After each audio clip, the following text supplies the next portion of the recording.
Tiruvallur ammonia வாயு கசிவு விவகாரம் தொடர்பாக இடைக்கால அறிக்கை என்பது தற்போது முதலமைச்சர் விஜயிடம் சமர்ப்பிக்கப்பட்டிருக்கிறது. மேலும் விவரங்களை எமது செய்தியாளர் மணிகண்டன் வழங்கிட கேட்கலாம். மணிகண்டன், முழு விவரங்கள் என்ன பதிவு பண்ணுங்க. பெரியபாளையம் கன்னிகை தேர் இறால் பதப்படுத்தும் ஆலையில அமோனியா வாயு கசிவு விவகாரத்துல தமிழ்நாடு முதலமைச்சர் தொழிலக பாதுகாப்பு மற்றும் சுகாதாரத்துறை இயக்குநர் தலைமையில தமிழ்நாடு மாசு கட்டுப்பாட்டு வாரியத்தின் உறுப்பினர் செயலாளர் மற்றும் பொது சுகாதாரத்துறையின் கூடுதல் இயக்குநர் ஆகியோர் கொண்ட மூவர் விசாரணை குழுவை அமைத்து உத்தரவிட்டிருந்தார்.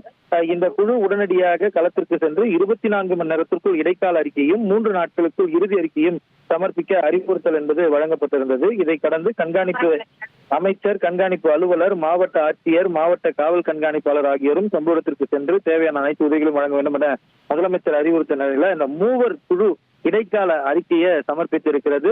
இடைக்கால அறிக்கையில இதற்கான முதல் காரணம் என்ன, இதுவரையில கைது செய்யப்பட்டவர்களுடைய விவரங்கள் உள்ளிட்டவற்றை இடைக்கால அறிக்கையாக சமர்ப்பித்திருக்கிறது. இது மட்டுமல்லாமல் அடுத்த 2 நாட்கள், அதாவது முதலமைச்சர் உத்தரவின் பேர்ல 3 நாட்களுக்குள் முழு அறிக்கையை சமர்ப்பிக்க வேண்டும். அந்த அடிப்படையில் இன்னும் 2 நாட்கள்ல முழு அறிக்கையை சமர்ப்பிப்பதற்கான நடவடிக்கைகளும் இந்த குழு ஏற்படுத்தி வருகிறது.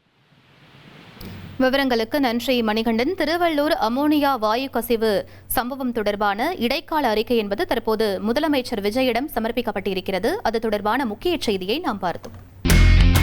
இனி செல்லும் இடமெல்லாம் செய்தி. தந்தி டிவியின் வாட்ஸ்அப் சேனலை ஃபாலோ பண்ணினா செல்ல இருக்கும் இடமெல்லாம் செய்தி. இதோ QR கோட் இப்பவே ஸ்கேன் பண்ணுங்க, ஃபாலோ பண்ணுங்க.